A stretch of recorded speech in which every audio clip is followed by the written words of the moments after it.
Simulan na natin ang balitaan. Narito po ang malalaki at makabuluhang balita ngayong araw.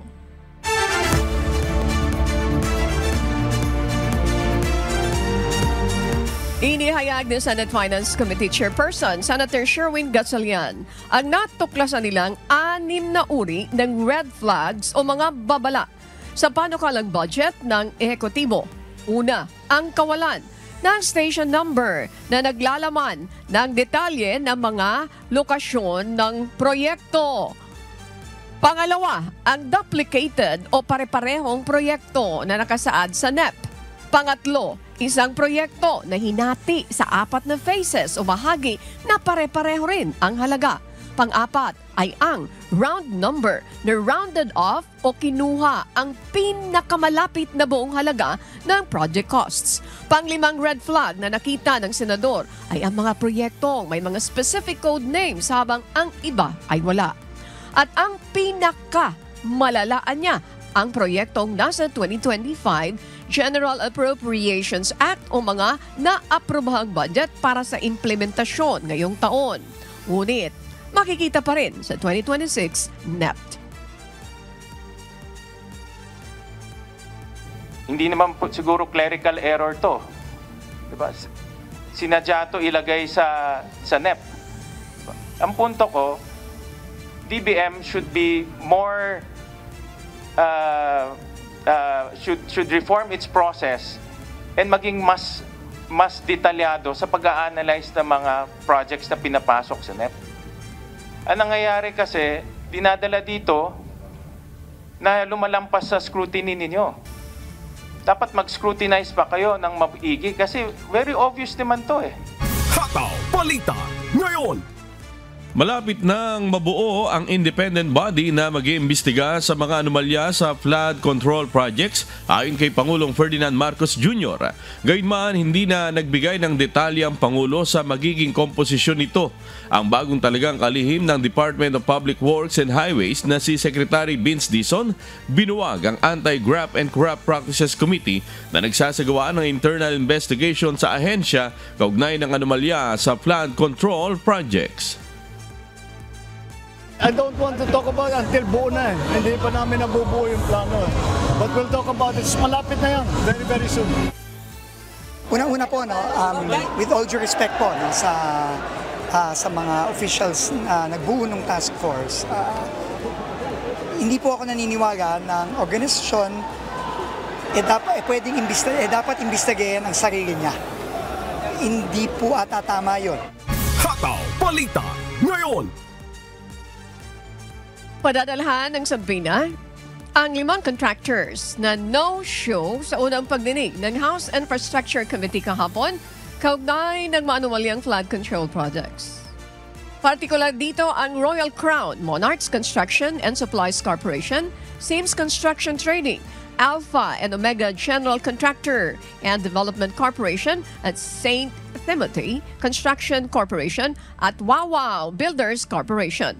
Ayon kay House Infracom Co-Chairperson at Bicol Saro Party List Representative Terry Redon, may mga hawak na silang dokumento para sa bubuing reklamo laban sa mga sangkot na opisyal ng DPWH at contractors.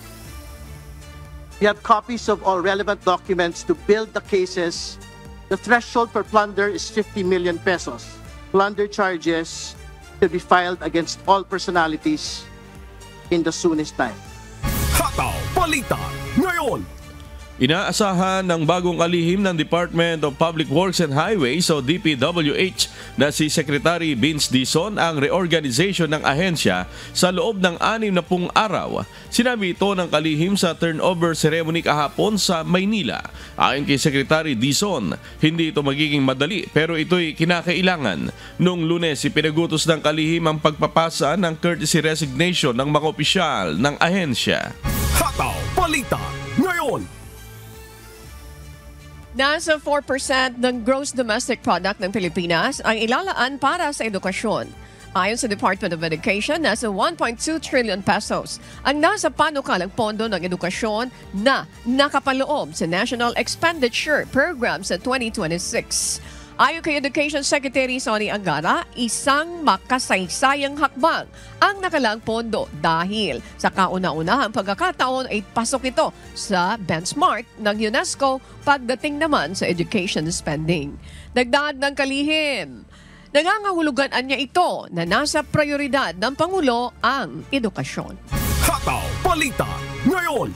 Natapos na kahapon ng Judicial and Bar Council ang interview sa 17 aplikante sa pagiging ombudsman. Kabilang narito sina Department of Justice Secretary Crispin Remulla at dating Philippine Charity Sweepstakes Office o PCSO Chairman retired Judge Felix Reyes. Kabilang sa mga tanong ng JBC ay may kinalaman sa issue ng ghost projects, lifestyle check, access sa Statement of Assets, Liabilities and Net Worth o SALN. Gayon din ang kanilang integridad, pagiging patas kapag naupo sa pwesto. Ayon kay Supreme Court spokesperson Camille Ting, pagkatapos ng interview ay pagsasamahin at susuriing muli ng JBC ang ginawang interview, exam at kanilang ranking sa bar exams para maging basihan kung makakasama sila sa shortlist. Tatanggap din anya ng mga reklamong JBC laban sa mga aplikante na kasama rin sa ikinokonsidera kung isasama sila sa shortlist na isusumite sa tanggapan ng Pangulo.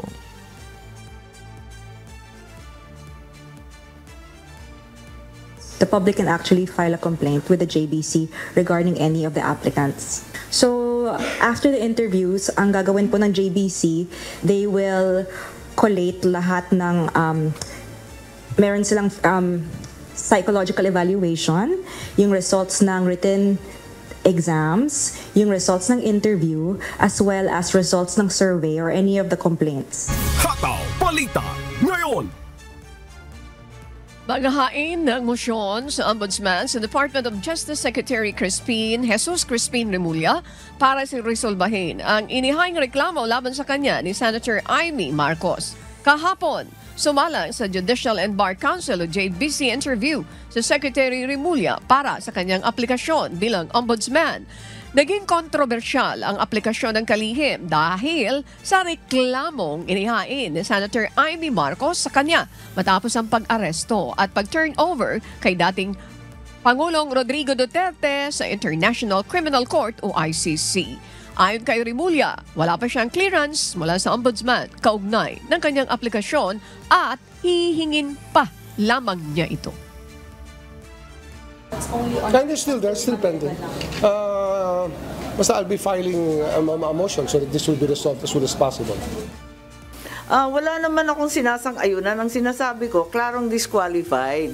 Kaya wag na lang. Ang liwaliwanag naman ang conflict of interest. Nakikita naman natin ang problema kapag may pending admin and criminal charges pa. Ang bigat naman, tapos gagawin ninyong ombudsman. Tama ba yun? Hataw Balita ngayon. Maaaring asahan ng Department of Tourism o DOT ang dagdag na pondo para sa kanilang Tourism Road Infrastructure Program o TRIPS kasunod ng isinasagawang 2026 budget briefing para sa ahensya kahapon. Ayon kay Tourism Secretary Maria Cristina Frasco, layo ng programa na ito na gumawa at ipaayos sa mga kalsadang papunta sa mga tourist destination. Ngunit giit ng kalihim, para sa panukalang pondo ng taong 2026, walang alokasyong inilagay para sa mga new road infrastructure. Paliwanag ng Department of Budget and Management o DBM, nasa prioritization ng Department of Public Works and Highways o DPWH kung bibigyan ng pondo ang programa ng DOT pagdating sa pagpapagawa ng mga bagong kalsada. Ayon kay Committee on Appropriations Vice Chairperson Representative Rufus Rodriguez, hindi po pwedeng mawala ng DOT ng pondo para dito.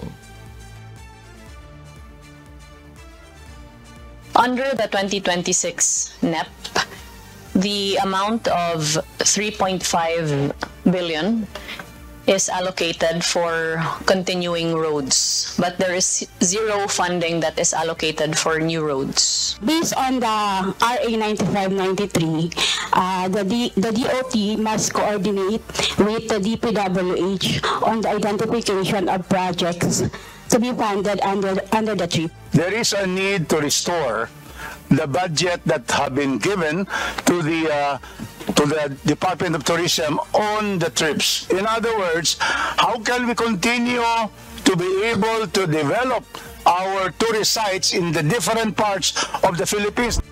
Hataw Balita ngayon. Aabot naman sa 70 billion pesos ang kinakailangan ng National Electrification Administration upang makamit ang 100% electrification sa mga probinsya.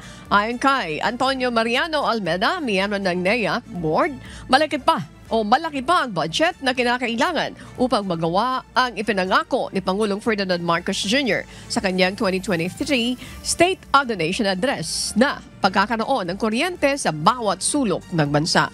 Ngunit sa kabilaan niya ng kakulangan sa pondo sa tulong ng Department of Energy, hinahanapan ito ng paraan upang hindi maantala ang proyekto. Based on the 5-year program that we have formulated since the announcement of the President during his SONA in 2023, for us to achieve 100% electrification on the franchise areas of the electric cooperatives, we are in need of around 69 billion. Hataw Balita ngayon. Samantala, kumpiyansa si Pangulong Ferdinand Marcos Jr. na muling maibabalik ang posisyon ng Pilipinas bilang nangunguna sa shipbuilding o paggawa ng barko sa pandaigdigang merkado. Sa kanyang talumpati sa inaugurasyon ng Hyundai Shipyard sa Subic, Zambales, iniulat niya ang naging estado noon ng bansa pagdating sa shipbuilding industry. Ayon kay PBBM, matagal nang kinilala ang Pilipinas bilang world's top supplier ng seafarers at dapat rin niyang patunayan ng bansa na kaya ring mag-supply ng mga barko na kailangan sa kanilang paglalayag. Naniniwala ang Pangulo na malaki ang maitutulong ng naturang shipyard para makalikha ng mas maraming trabaho para sa mga Pilipino. From 2014 to 2018, our shipyards were producing 1.2 to 2 million gross tons of ships, roughly around 20 oil tankers or 30 large container ships annually. However, starting in 2019, our output fell. We lost our momentum. Hataw Balita ngayon. Kinumpirma ng Philippine Navy na nagtamo ng superficial damage ang barko ng Republika ng Pilipinas BRP Antonio Luna habang ito ay nasa bilateral exercises sa Malaysia. Ayon sa Philippine Navy, ligtas naman ang crew at walang matinding pinsalang natamo ang naturang barko na ngayon ay pabalik na ng Pilipinas. And I would like to highlight a narrow space. There was, unfortunately, it incurred superficial damage to its freeboard. When I say superficial damage, I mean to say its outermost portion or outermost portion of the surface of the freeboard, and that is in the left side, port side. That is, in naval terms, it is from the waterline going to the gunnel. That's what we call the freeboard. Hataw Balita ngayon. Pinag-aaralan pa ng Department of Foreign Affairs kung maghahain sila ng resolution sa paparating na United Nations General Assembly ngayong Setyembre kaugnay ng patuloy na tensyon sa West Philippine Sea. Bagaman ayon kay DFA Secretary Maria Teresa Lazaro, mas nakatuon ngayon ang atensyon ng DFA sa kampanya ng Pilipinas na makakuha ng pwesto bilang non-permanent member ng United Nations Security Council sa 2026. Git niya, magiging mas malakas ang boses ng Pilipinas sa pandaigdigang usapin oras na makapwesto ito dito. Kaugnay nito, ayon pa kay Secretary Lazaro, nais nilang maging maingat sa pagtalakay ng mga issue gaya na lamang sa usapin sa West Philippine Sea. Is that possibility? It may.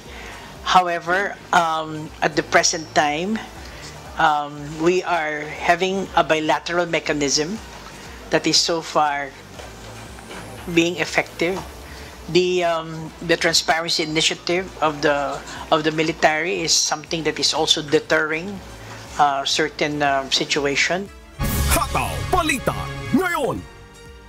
Tiwala ang Philippine National Police o PNP na Mapipigilan ng kanilang 5-minute response policy ang mga krimen ngayong bare months. Hinikayat ng PNP ang publiko na agad magsumbong sa kanilang 911 hotline upang agad maaksyonan.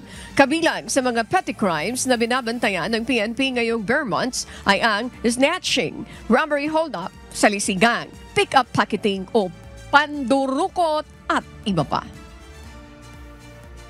Kung mapapansin nyo, nung last week, naglabas tayo ng press release kaugnay ng pagpapatuloy ng 5-minute response policy, meaning nire-recognize po ng ating GPNP at maging ng kanyang command group at ang magiging pinunuman ng Philippine National Police in the future, mananatili na po ang 5-minute response policy. Ito po ay magiging deterrent, bagamat ito ay nasasakop lamang doon sa Enhanced Managing Police Operations o EMPO. Ito ay kabahagi lamang ng kabuuang E911, pero ang pinaka-general concept po ng ating crime prevention is yung ating pong EMPO.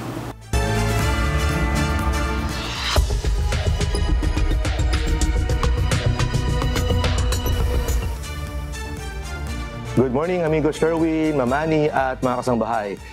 Nais magsagawa ng strike ng mga public workers sa probinsya ng British Columbia sa Canada dahil sa hindi pagkakasundo sa wage increase negotiations.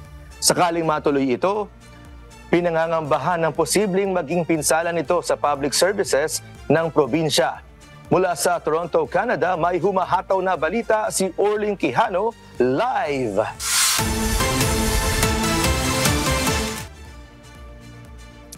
Good afternoon dyan sa inyo sa Toronto, Orlin. Para sa kaalaman ng mga kababayan natin na posibleng maapektuhan itong strike na ito, kailan ba isasagawa ang government worker strike, Orlin? Good afternoon, Sunny. Nagkaisa ang British Columbia General Employees Union o BCGEU na magsagawa ng job action o kilos protesta ngayong Miyerkules. Noong nakaraang linggo, 92.7% ng BCGEU Union ay bumoto pabor sa pagwewelga.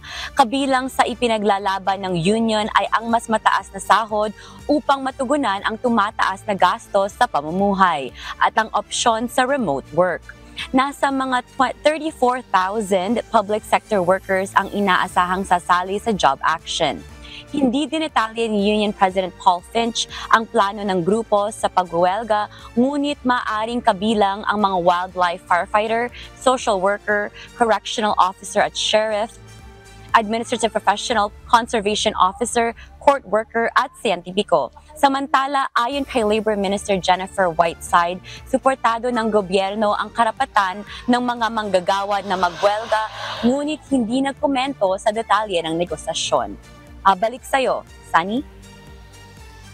Orlin, alam natin laging talagang balita yung mga rising cost of living.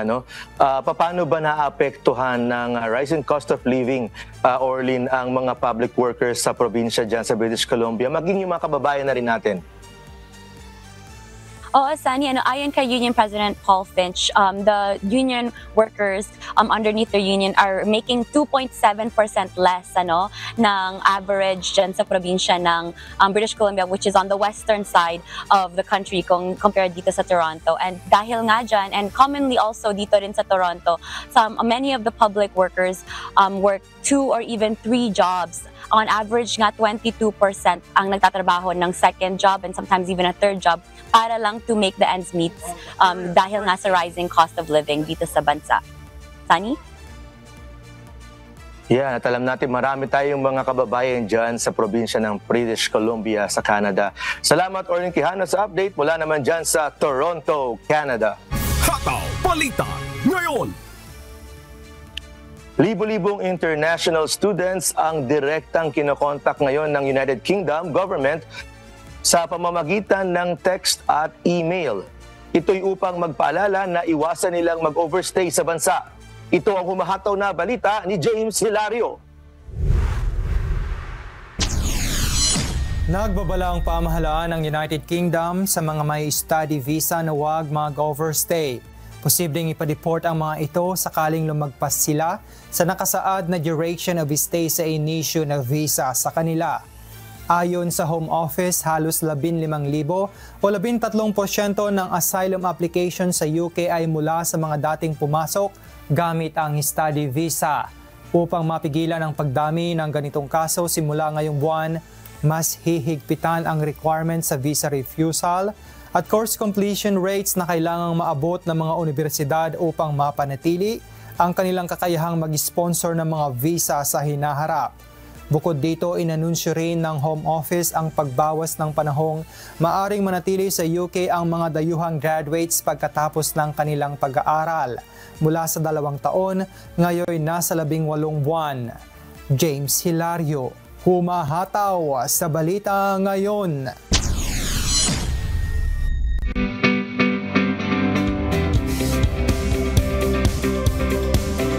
Kababayan nating OFW, handog ng OWA at Philippine Embassy sa Washington, D.C. sa mga kababayan ang isang seminar na may temang Safety Planning and Prevention upang maiwasan ang human trafficking. Samantala, magsasagawa naman ng Consular Outreach Mission sa Quebec City, Canada sa September 27. Ito ang humahataw na balita ni Lynn Perez. What's up, kabayan? Nangangailangan ng Philippine Embassy sa Japan ng consular clerk or assistance to national staff. Sa mga interesadong mag-apply, magsumite lamang ng inyong application hanggang September 12 sa admin.section@philembassy.net. Ilagay lamang sa subject line ng application for consular clerk, assistance to national staff of the consular section. Para sa iba pang impormasyon, bumisita lamang sa official Facebook page ng Embahada sa facebook.com/PHL in Japan. Samantala, magkakaroon naman ng Session 4 ang seminar series ng Understanding Human Trafficking at ito ay may temang Safety Planning and Prevention. Gaganapin ito sa September 19, alas 7 ng gabi EDT via Zoom. Sa mga interesadong dumalo, mag-register lamang sa tinyurl.com/Human Trafficking 101 Session 4 or scan ang QR code sa official Facebook page ng OWA Washington, D.C. sa facebook.com/OWA Washington, D.C. USA. Inaanyayahan naman ng mga kababayan natin sa Bahrain sa online consular mapping. Ito ay makakatulong sa embahada upang matukoy ang mga lugar sa Bahrain na may mga Filipino. Scan lamang ang QR code na matatagpuan sa official Facebook page ng Philippine Embassy sa Bahrain sa facebook.com/PHL in Bahrain para makapagpa-register. At isang consular outreach mission naman ang isasagawa sa Quebec City, Canada sa September 27 alas 8 ng umaga hanggang alas 5 ng hapon. Ilan sa mga serbisyong ihahandog sa ating mga kababayan ay ang passport services, notarials, civil registration, NBI clearance at dual citizenship. Umantabay lamang sa venue ng consular outreach na ito sa pamamagitan ng pag-monitor sa official Facebook page ng Philippine Embassy sa Canada sa facebook.com/PH in Canada. Lynn Perez, sumahataw sa Balita Ngayon.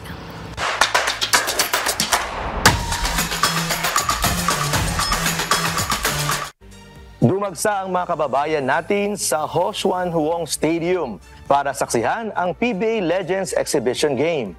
Tampok sa naturang laro ang ilan sa mga pinakatanyag na manlalaro sa kasaysayan ng Philippine Basketball Association o PBA. Ito ang humahataw na balita ni Axis Salem.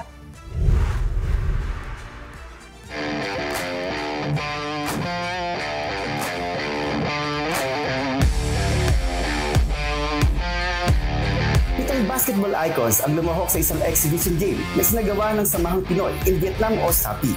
Kabilang dito sina the skyscraper Marlo Aquino, the Flash Valderride, the Prince V. Season, the Triggerman Alan Caydic, the Defense Minister Jericho De Miera, the Snatcher Winnie Arboleda, the Tank Noli Locsin, at the Gentle Giant EJ File. Bawat isa'y may sariling kwento ng kanilang tagumpay. Layunin ng event na magbigay pugay sa mga overseas Filipino workers at Filipino residente sa Vietnam habang pinapalalim ang ugnayan ng komunidad sa pamamagitan ng sports at kultura. Ayon kay SAPI Head of Organizing Committee, Mr. Luisito Malit, ito ang kauna-unang exhibition game ng The Legends dito sa Ho Chi Minh City na ikinagalak ng lubos ng kanilang mga tagahanga. Actually, I made this event possible because I want to give our fellow kababayan this kind of entertainment. Actually, it's the first time here in Saigon. So I make it possible. Isa sa mga naimbitahan ay ang pinakabatang guest player para sa kupunan ng Team Legends, ang 15-year-old 6-footer junior MPBL player na si Caden Ray Ibanez. Ang pag-prepare ko lang po talaga is sipag lang po, disiplina, and responsibilities. And minsan po talaga hindi may times po na wala pa akong gana, hindi po ako motivated. Kaya I pray to God lang po na i-guide niya po ako sa tama and bigyan niya po ako ng lakas para magawa ko po yung kailangan ko po gawin para ma-reach ko po yung goals ko sa buhay and para mas gumaling po ako para maging professional po. Tapok din ang mga live performances at food stalls na nag-alok ng mga pagkain Pinoy na lalo nagpasigla sa kabuuan ng selebrasyon. Ayon sa mga organizers, ang event ay isang paalaala na kahit malayo sa bayan, mananatiling buhay ang diwa ng pagiging Pilipino. Nagbigay din ito ng pagkakataon para sa mga Vietnamese na mas makilala ang kulturang Pilipinas sa mas masayang paraan. Sa huli ay tinanghala nagwagi ang PBA Legends matapos salunin ang kalamang koponan sa score na 119 to 104. Higit pa sa puntos, isang hindi malilimutang kasiyahan ang naidulot ng pagbisita ng mga alamat ng hardcore sa ating mga kababayan sa Vietnam. Axis Salema, humahataw sa balita ngayon!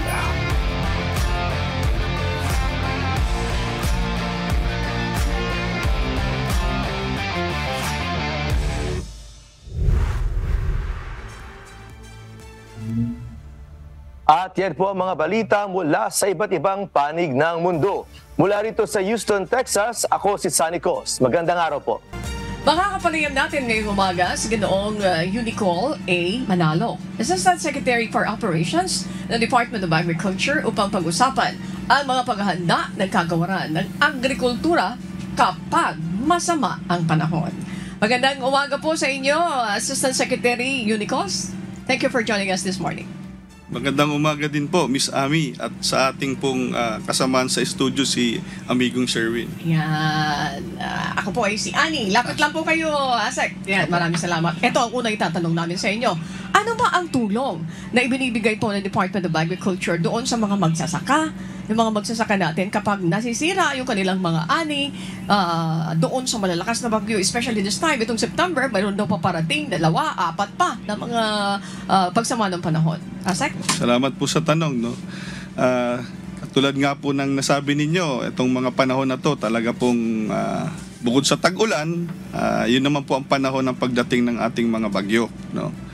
So, sa pag ganitong panahon po, naka-activate po ang aming Disaster Risk Reduction Management Operation Center sa lahat ng regional offices, pati din po sa aming dito sa central office. So ang ating pong parating sinasabi sa ating mga kababayan ay una, magmatsyag, makiramdam no, sa panahon. At mayroon din po tayong mga up-to-date o real-time weather situationer. So nakalagay din po sa mga advisories namin yung mga reading intervention no, na pwedeng ipamigay ng aming kagawaran. Una na po dito ang mga binhi, lalo na ang palay, sa mais, ang mga gulay. Bakit po gulay?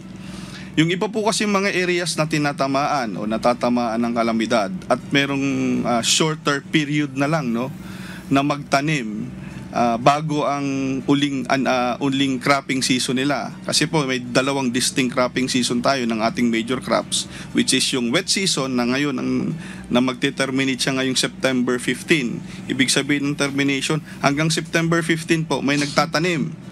Magsisimula naman po ang taniman ng dry season September 16 hanggang March po yan. So yan po yung cycle.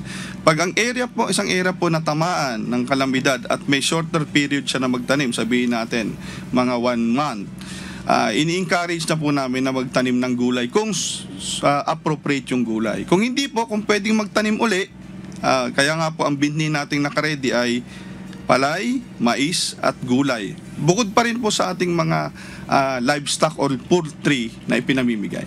Okay. So, meaning to say, in place ang intervention. Yes, okay, you made mention about the health which are binhi, palay, and gulay. How about financial? Let's say, for example, there are farmers na gustong humingi ng tulong. Napinsala kami, napakadalaki nung gastos, may mga utang kami. Immediately, nakakapag-render po kayo ng ganitong klaseng service? Meron, salamat po sa tanong, Miss Annie. Meron po kaming tinatawag no survival and recovery program no under the Agricultural Credit and Policy Council o yung ACPC. Nagbibigay po tayo ng zero interest payable in 3 years, pero only up to 25,000 per farmer or per fisher folks po. Tapos po ini-encourage po natin bago magtaniman ng ating mga farmer is register sa crop insurance para po kung sakaling nadadamage sila may nakukuha silang indemnification. Okay. Asek, liwanagin na natin ang todo-todo ito. Since ito'y available, saan ito? Let's say for example, Luzon, Visayas, and Mindanao. Lahat ba ito anytime ready? Saan ito kukunin? Let's say regions 1 to buong Pilipinas. Sige po, sa barn. Okay. Paano ito makukuha? Including the financial support na ibinibigay nyo, which is not libre naman, babayaran nila. Asek, go ahead please. Thank you. Lahat po ng region ay may regional field offices kami. Hindi lang naman po lahat kasi ng region ay meron tayong opisina ng crop insurance saka ACPC, but makipag-ugnayan sa aming regional field offices. At even po sa aming mga partner local government units, alam na po nila, lalo na sa municipal agriculture as well as yung provincial agriculture office. Okay. Sa madaling salita, doon sa ating mga kababayan na nanonood, yung mga farmers natin, ay mayroon po pala po naman kayong makukuha. And ito'y matagal na ginagawa ng gobyerno. Opo. Okay. So, mayroon hanggang 25,000 pesos lamang doon sa mga farmers. Okay. Opo. More than that, ano ginagawa? Kung more than that po, pwede naman silang umutang dun sa mga iba naming loan programs under din sa ACPC, pero through our partner government financial institutions. Of course, andyan yung DBP, andyan yung Land Bank. Okay. Marami po tayong mga programa para dyan. Okay. Follow-up question, bago ko ipasok kay Amigo Sherwin Colombo. Sa panahon ng mayroon tayong mga kalamidad, hindi ba nagkukulang yung supply natin sa ating bansa? Ano yung ini-expect natin? Ano yung mga problema na nararanasan natin every time na may kalamidad at hindi tayo nakakaani ng tama?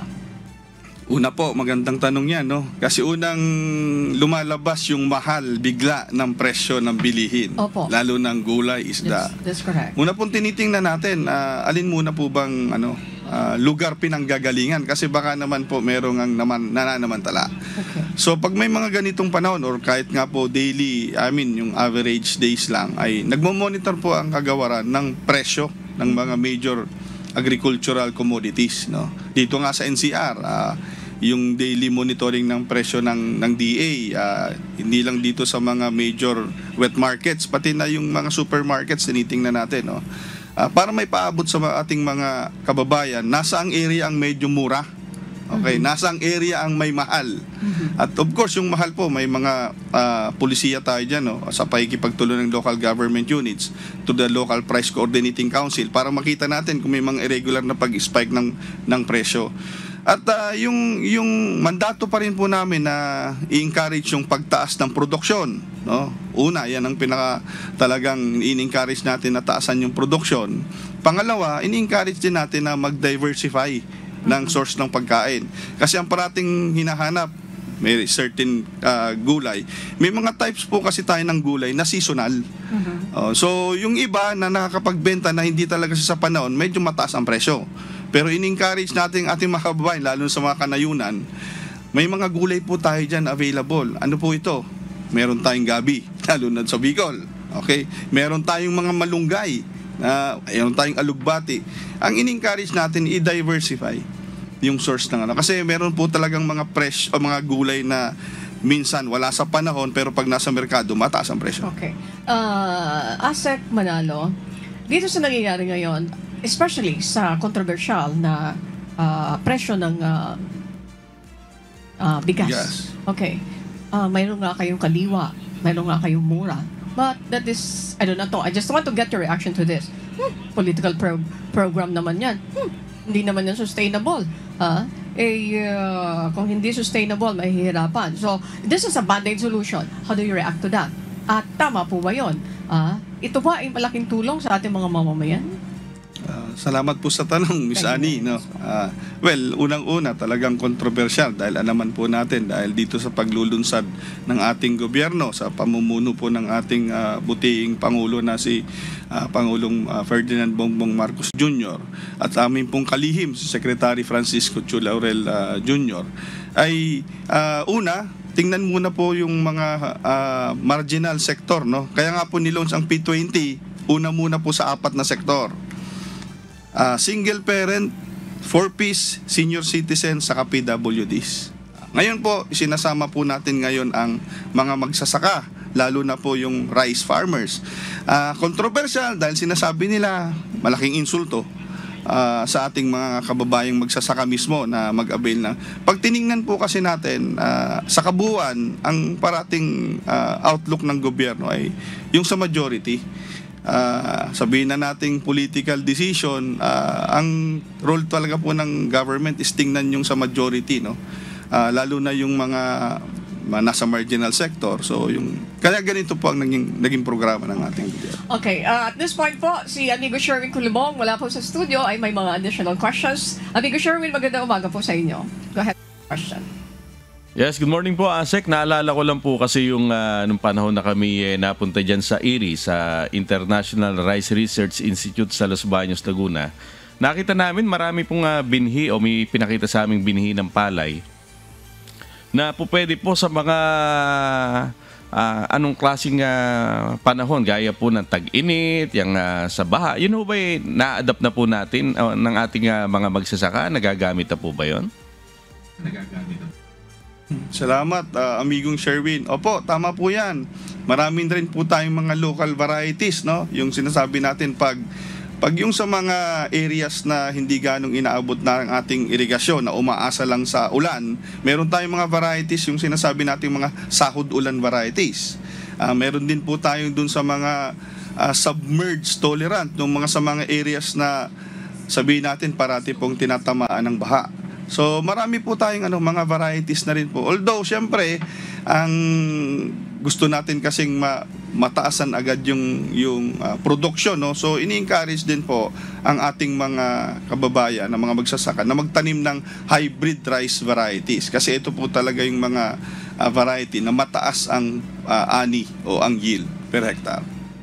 Alright, maraming salamat po. Back to you, Ani. Maraming salamat, Amigo Sherwin Culumong. We have few remaining minutes dito sa ating interview with you. Ano ba ang asahan namin? What's new in the agriculture? And can we still encourage young generation to go into farming considering na yung ating farming is not profitable? And finally, what is your announcement doon sa ating, and at the same time, mga reminders para doon sa ating mga magsasaka kung sila po ay maapektuhan ng pagsama ng panahon, ano po ang gusto niyong sabihin? Yusek, Asek, nasa inyong pagkakataon muli, Asek Manalo. Salamat, Miss Ani, no? Una, siguro po, wag nating sabihin na hindi siya profitable, no? Profitable naman po ang farming kung tarang titingnan natin yung sa tamang crop management, farming protocols. At sa ngayon po, no, dito sa digitalization age, no, nakikita natin may mga gumagamit na ng drones, no, sa pagpupunla, sa pag-i-spray ng fertilizer.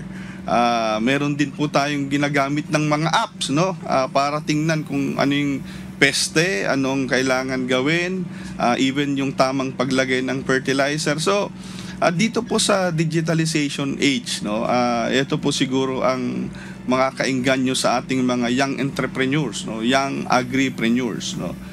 Even po nung nakaraang pandemic, no, nakita natin yung pag-proliferate ng mga plantitas, pero ini-encourage namin during those times na ang itanim yung mga gulay, hindi yung mga ornamental plants. At hindi po kasi natin makakain yung ornamental plants, no. So hydroponics, andyan, even aquaponics. So yun po, meron tayong mga innovations, no, na kung saan yan ang nakaka-encourage sa ating mga kabataan. Doon po sa anunsyo, nabanggit ko po kanina na magmatsyag tayo, no? At actually ang mga ating mga kababaeng farmers, base sa mga experience nila, silang nakakaalam sa ganitong panahon, ganitong maghahanda. But parati po rin tayong susunod sa ating mga real-time weather advisories. Makinig po tayo parati sa ating radyo, sa mga programang ganito. Kasi po may mga daily weather advisories na nanggagaling sa ating DOST Pag-asa. Kami din po sa Department of Agriculture ay bumabase rin po, no, dun sa weather advisories ng Pag-asa, at ito po ay nilolocalize namin at ina-announce namin ito sa lahat ng social media pages ng DA, regional field offices namin, iba-ibang opisina namin, at makikipagtulungan po tayo sa ating mga local government units at pati na sa ating mga partner beneficiaries ng mga farmer cooperatives and association sa pag-disseminate ng mga information. Okay.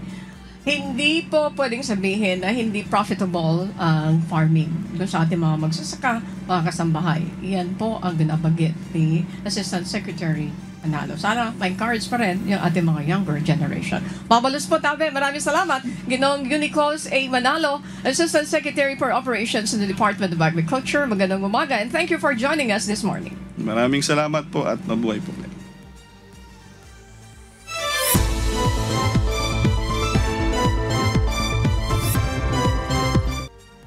Nagkaloob ang pamahalaang panlalawigan ng La Union ng mga multi-purpose service vehicle sa iba't ibang barangay ng Luna.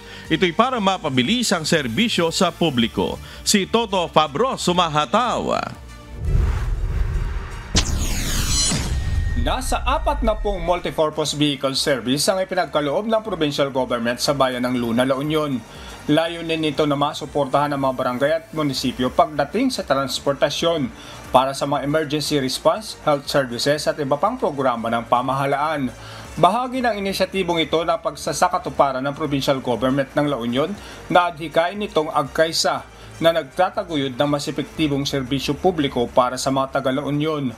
This has been a program of the province of La Union giving service vehicle to the barangays because of the thinking that this will help them govern their barangays better, especially during times of emergency. Dagdag pa ng gobernador, susunod ay makakatanggap din ng service vehicle ang iba pang barangay sa lalawigan ng La Union. Hindi namin hayaan na basta-basta gagamitin lang sa hindi makabuluhang bagay. Kasi kung anong purpose ng pagbibigay ng vehicle na to, purpose ng vehicle na to, yun lang dapat ang paggamit. Isinagawa ang turnover ceremony kahapon ng umaga sa PGLU New Motorpol sa Barangay Sibilia, San Fernando City, La Union. Toto Pabros, humahataw sa balita. Ngayon,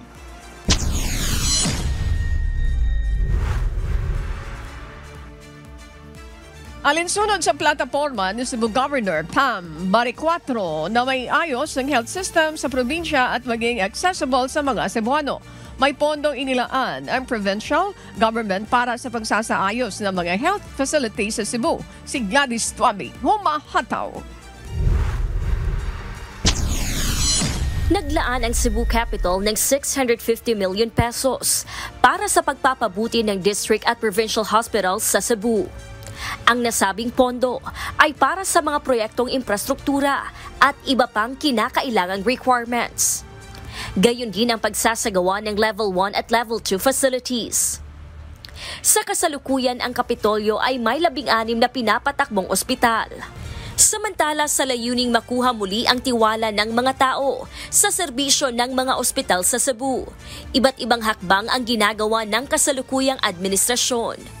Pagdadagdag ng medical personnel, paglalaan ng pondo para sa mga gamot, at pagbili ng iba pang kinakailangang gamit. Tuloy-tuloy din ang ginagawang free medical at surgical missions sa probinsya. Ayon sa Kapitolyo, ginagawa nila ang mga ito para mas mapabilis, mailapit at makapagbigay ng maayos na serbisyo sa publiko. Gladys Tuabi, humahataw sa balita ngayon. Mas pinili ni Baguio City Mayor Benjamin Magalong na humarap sa House of Representatives kung sakaling magkasabay ang pagdinig nito at ng Senado hinggil sa anomalya sa flood control projects. Si Grace Doctolero, humahataw. Hindi kinailan ni Mayor Magalong na mas komportable siyang magbigay linaw sa House of Representatives. Ayon sa alkalde, bagamat marami ang nag-advise na sa Senado na lamang siya dumalo, mas nakikita niyang mas makabubuti na humarap sa Kamara. Alam mo, marami nagsasabi sa akin na nag-advise sa akin na pag sakaling nagkaroon ng hearing, doon na lang ako sa Senate pupunta. Pero alam mo, sabi ko nga na hindi ako gaano makakapag-articulate dyan sa Senate kasi friendly forces yun eh. Mas mabuti siguro na pumunta ako doon sa House kasi nandun yung controversial issue. At kung sakaling nagkasabay nga, doon ako sa house pupunta.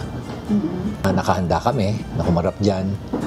At ulitin ko yung sinabi ko, kaya ako gustong pumunta sa house kasi doon naman talaga yung gera. Kaya kung saan ang gera, doon kami dapat pumunta. Iginit pa niya na mas makakapag-articulate siya sa house kung saan nakapaloob ang mga mainit na usapin. Kaugnay nito, nilinaw ni Magalong na hanggang ngayon ay wala pa siyang natatanggap na formal na impormasyon mula sa Malacanang. Partikular dito ang isyu ng pagkakasama umano niya sa isang independent commission na siyang magsisilbing investigador. Very receptive siya. At the same time, talagang good listener siya. Nakikinig siya talaga. At na-impress naman ako dun sa kanyang determinasyon at conviction. At the same time, yung kanyang commitment talagang i-address talaga itong corruption na nangyayari, especially sa infrastructure projects. Hindi ko alam kung yun na nagkaroon ng impression sa kanya, kaya niya ako siguro kino-consider dyan sa commission. I haven't received anything yet at the moment. Hindi ko rin alam kung kasama ako dyan sa commission na yan. Subalit naniniwala ang alkalde na makakatulong ng malaki ang pagbuo ng isang independent commission upang mawala ang anumang pagdududa sa kakalabasang resulta. Ayon kay Magalong, kung mga credible at kilalang individual ang mamumuno dito, mas maniniwala ang publiko sa magiging rekomendasyon ng grupo. Siguro nakita niya talaga yung wisdom na talagang dapat maging independent yung body na mag-iimbestiga. Naintindihan niya siguro para magkaroon talaga ng credibility. Yun kasi ang magiging issue dyan kung sakasakali man na may bias yung mag-iimbestiga. Siyempre, yun ang unang titignan ng mga tao. Pero kung independent na alam naman nila na ang nag-head o yung mga members niyan are credible and reputable people, and at the same time they are well-distinguished individuals, then walang kaduda-duda na tatanggapin ng tao yung resulta ng investigasyon. Dagdag pa niya, may mga mairerekomenda siyang mga taong kilala sa kanilang katapatan at malinis na reputasyon na nararapat na isama sa komisyon. Iginit din ni Magalong na ang mga miyembro ay hindi basta-basta madidiktahan sapagkat sila ay dapat na independent-minded. Sa tanong kung handa siyang maging kasapi ng nasabing komisyon kung sakali, sinabi ng alkalde, willing umano siyang tanggapin ang mandato upang makatulong sa pagsisiyasat, hindi lamang sa flood control kundi sa lahat ng iba pang infrastructure projects na may anomalya. Aminado ang alkalde na mabigat ang trabaho ng isang komisyon, subalit nakahanda siyang gampanan ito kung ito ang kakailanganin ng bayan. Grace Doctolero, humahataw sa balita ngayon.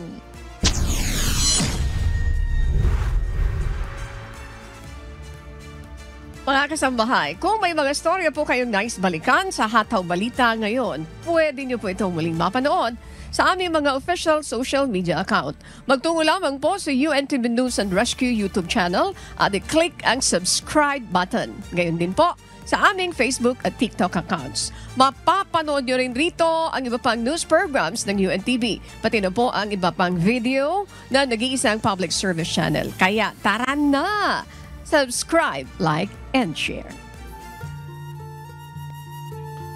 At sa aming ibabahaging mga salita ng Diyos na ating sandigan, mula sa Efeso Kapitulo 5, talatang 15. Mag-ingat nga kayong lubos kung paano kayo lumalakad. Huwag gaya ng mga mangmang, kundi gaya ng marurunong.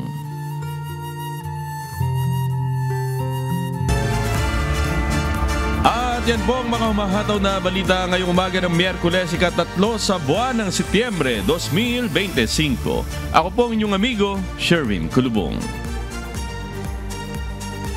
Maraming salamat sa iyo, amigo Sherwin, Josa, Alex, and Bernie, and Paraon. Yung kasama ng ating mga adet sa inyong lahat dyan. Magandang umaga. Sa ngalan po ng lahat na bumubuo ng UNTV News and Rescue, UNTV, Radio La Verdad 1350 at ng ating mga correspondent mula sa Pilipinas at sa iba't ibang panig ng mundo. Ako naman po, si Annie Renton. At dito sa UNTV at UNTV Radio La Verdad 1350, Diyos ang aming sandigan, serbisyo publiko ang aming pinahahalagahan. Susunod na po, good morning kuya, salamat po sa Diyos at magandang umaga.